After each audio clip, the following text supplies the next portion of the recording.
Hello, Bacho. Let's read the given question. The question says, in figure, there are two concentric coils in perpendicular plane carrying equal currents. The magnetic field at a distance is magnetic field at center is B. If current in one coil becomes zero, then magnitude of new magnetic field will be option 1 B by 2, option 2 B by 3, option 3 B by root 2, option 4 B root 2.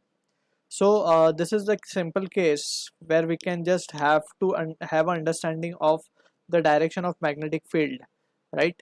So to get the direction of magnetic field, let's say हमारे पास कोई एक current carrying coil है and in this coil current is flowing in the anti clockwise direction, ठीक है?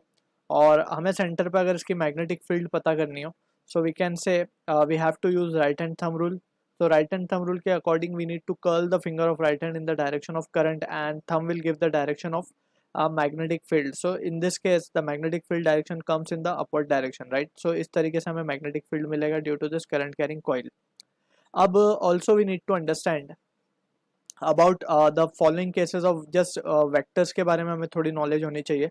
So let's say we have one vector P and another vector Q which are on lying on the side of a parallelogram, ठीक है? तो इनका जो resultant आएगा, so that will be if theta is the angle between the two vectors, so resultant के formula we can write the magnitude of resultant can be written as under root of P square plus Q square plus 2pq cos theta. So this is what the magnitude result we will be using, right, to get the resultant of the two vectors inclined at an angle theta.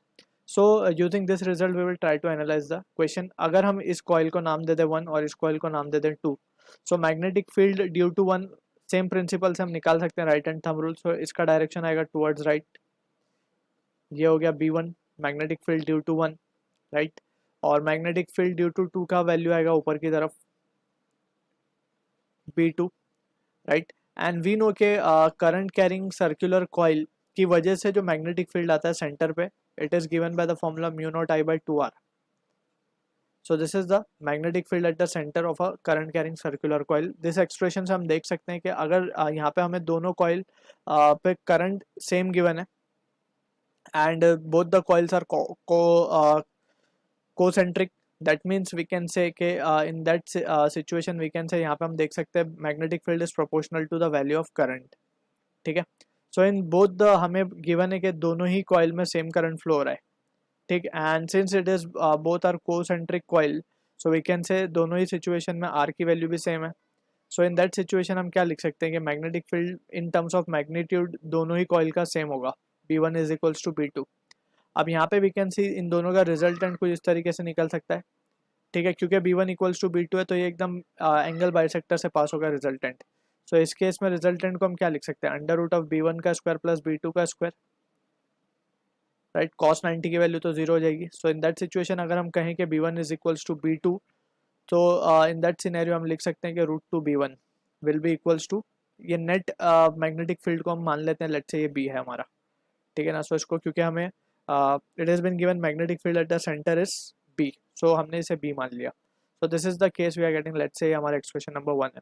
अब बोला जा रहा है all of sudden के एक coil में current zero हो गया. अगर करंट जीरो हो गया तो मैग्नेटिक फील्ड जीरो हो गई. लेट्स से हम मान लेते हैं कि B2 में करंट जीरो हो गया. सो नई magnetic field will be just due to B1, right.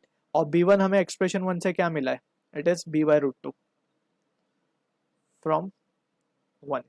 So new magnetic field आ रही है B बाय रूट 2. इसी को हम B2 के लिए भी लिख सकते थे, सेम ही रिजल्ट मिलता है क्योंकि दोनों की मैग्नीट्यूड क्या है, सेम है. So from this we can say option 3 जो होगा हमारा is the answer to the question. I hope you understood the solution. All the best.